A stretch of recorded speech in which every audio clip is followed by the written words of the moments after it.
Hi, I'm user-friendly. I wanted to do a little bit of a patch breakdown on something more than just one box and how I might combine them. So all this stuff, it's gonna sound something like this.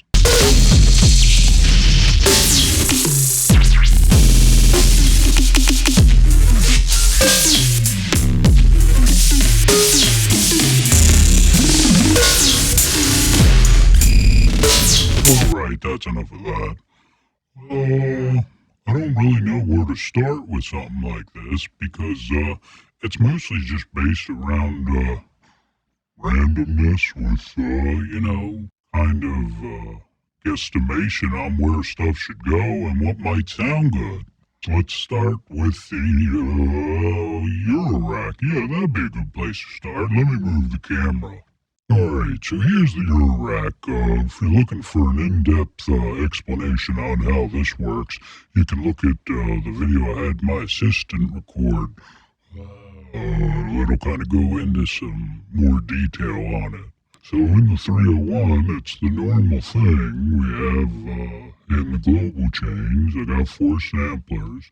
Inside those samplers, I got sample chains like this. It's broken up into 120 samples as usual, just kind of little bits of other things I've recorded. So I got that all sliced up, and there's a few that you'll see in here that are blind. That's intentional. That way I have a way that I can stop the sound if I want to.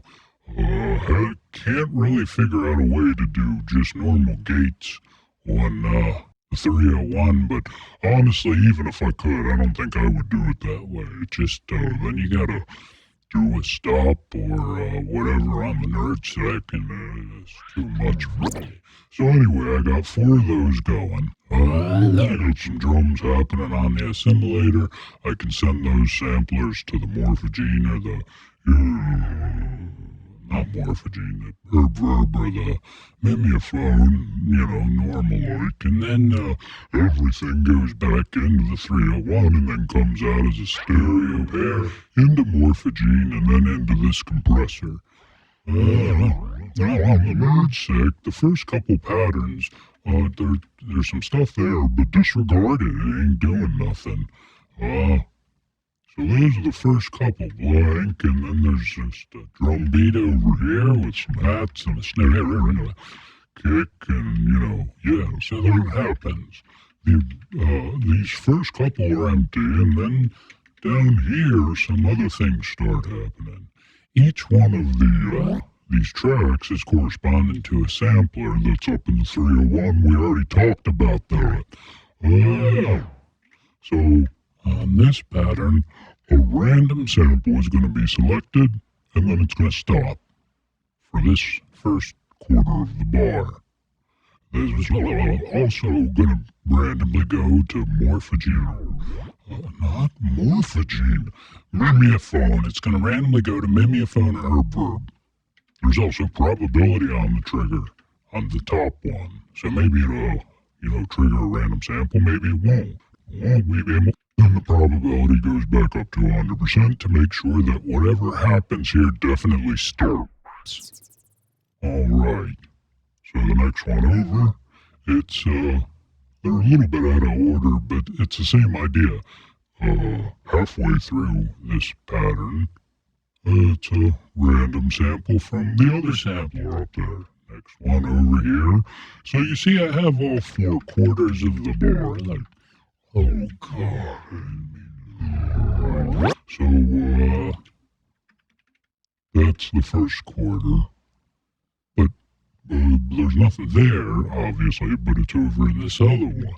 Happens there, so each quarter is going to randomly select a random sample from one of the 4 tracks. Alright, I got random modulation on the morphogene. Oh my god, I don't know how many times I'm going to call the mimeophone the morphogene.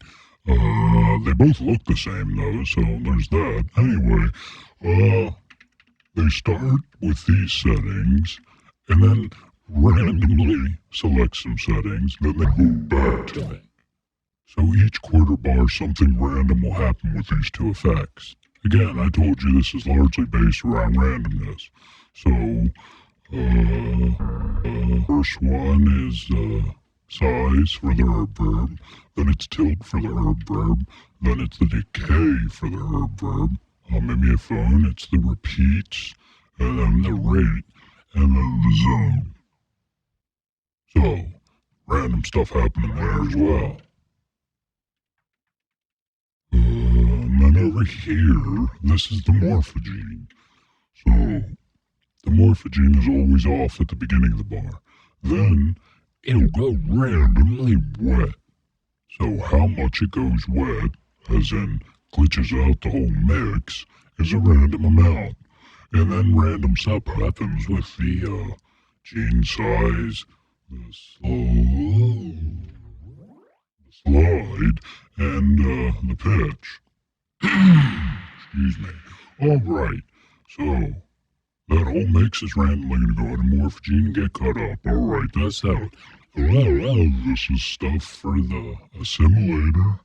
That's the pitch for the kick, the pitch for everything else, and then which kit I'm going to use. I'm using zones in here, so a whole bunch of different kits I can choose from. I usually only end up with using one, but it's nice to be able to switch them up.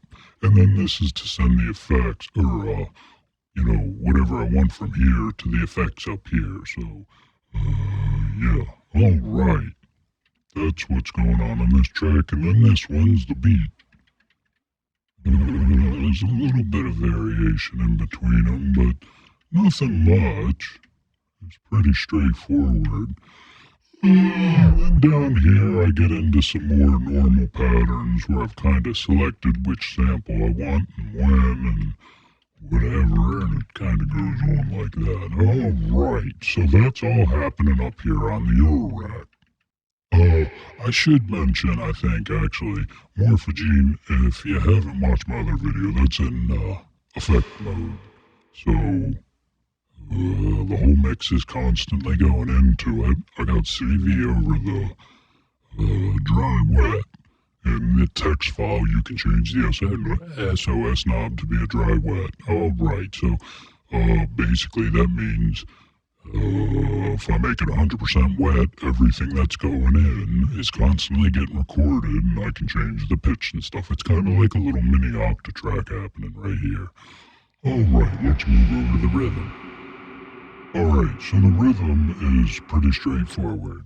It's just these 16 patterns. Most of them are copy and pasted with just a little variation in between them. This is what the kit sounds like.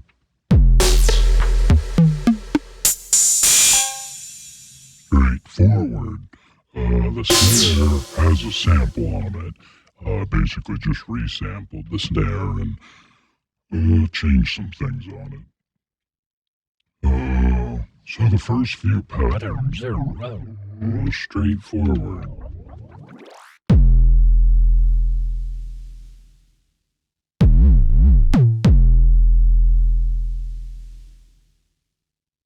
So not a whole lot happening. This one, it's just a kick.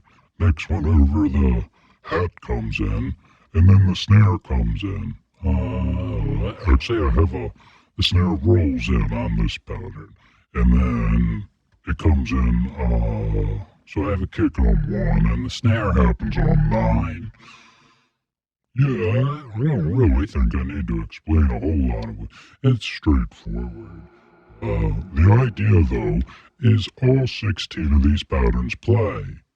They're not really, they don't correspond to anything that's happened on the NerdSec or the Octatrack. They're just, I know that the beginning of the NerdSec, as in the first few patterns, there's not a whole lot happening. So, since there's not a lot happening on the NerdSec, there's not a lot happening on the rhythm. Now, eventually, the NerdSec patterns, since they're just going to loop, will eventually go out of sync with the rhythm. Not out of sync with BPM or timing, just the patterns will end up shifting over time. So I have 16 patterns 64 steps long, and I have a whole bunch of patterns on the NerdSec that are just 16 steps long. Yeah, 16. Yeah, so eventually the NerdSec will continue on with other patterns, and this will wrap around back to the beginning. That's not a problem, because eventually we want what's to happen anyway.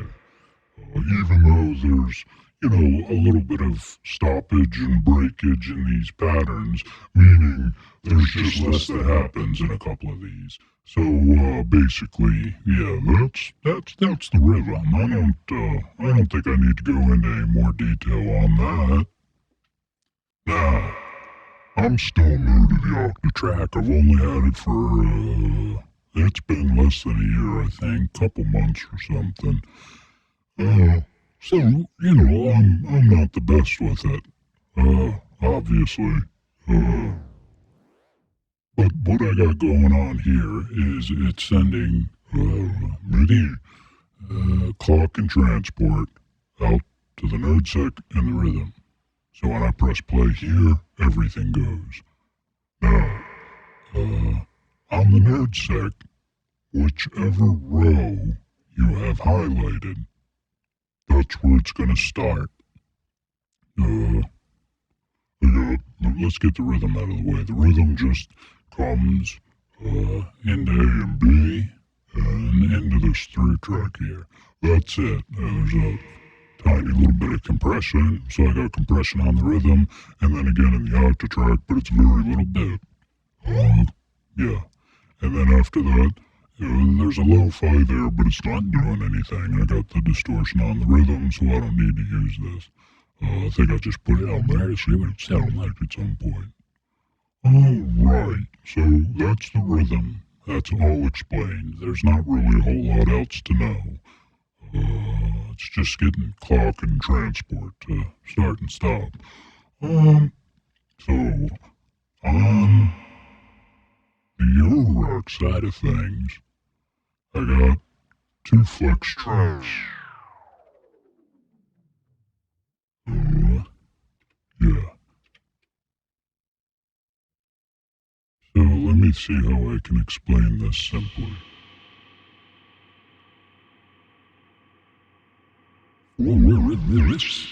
For the first 16 steps, buffer 1 is being recorded into. The next 16 steps, it gets recorded into buffer number 2. I'm not 100% if I had to do it this way, but this is the way I did it because it sounded the best when I pressed play. So, every time a pattern plays, the first 16 steps are recorded into buffer 1. The next 16 steps are recorded into buffer 2. The next 16 steps are recorded into buffer 1 again. The next 16 steps are recorded into buffer 2 again. So basically, the Eurorack is just constantly being recorded. The question is it going into buffer 1 or buffer 2? Now, the reason that's set up that way is because over here on track 5, I'm playing clips from what was just recorded on one of those buffers. So if the first track here, that's recording into buffer 1, so over here I would be playing from buffer number 2, because that one's not being recorded into right now. The next 16 steps over, I'll be playing from buffer 1, because that one's now not being recorded into. Does that make sense? I think it does. Anyway, as far as what's being played, yeah, that's what happened there. got some pitches. Good God, sorry about that. Anyway, you get the idea. Eurorack is playing, it's constantly being recorded into the Octatrack, whether it goes into buffer 1 or buffer 2, unimportant, except for the fact of, which buffer I'm going to tell this flex track to play. Alright, next down from that, we have some neighbor effects, with just, random trig locks on it. Most of the time I have, there's some probability on this. So maybe the effects will happen, maybe they won't. But they will. Oh no, not on this step they won't. Basically, there's a chance that the effects will turn on, and there's a, chance that the effects will turn off. Sometimes they will 100% turn off. And then I got some more effects on another neighbor track, but it's just compression and some spatializing. Yeah, I think that about sums it up. Oh, no, that's not it. There is one more important thing. So, I have all these patterns. They're all a little bit of variation in between them, but some of them are shorter. So sometimes they're 64 steps long, sometimes they're only 8 steps long. And each pattern, not, exactly, but most of them have a different BPM. Which I can't believe I forgot to mention that, because that's a pretty crucial part of what's going on. So basically everything on the Eurorack and the rhythm and on the Octatrack, everything will speed up, and then everything will slow down, and then it'll speed up a lot. If I do real extreme, like this one's at 44 BPM, chances are that's only an 8-step pattern. Let's just try. Yeah, 8 steps.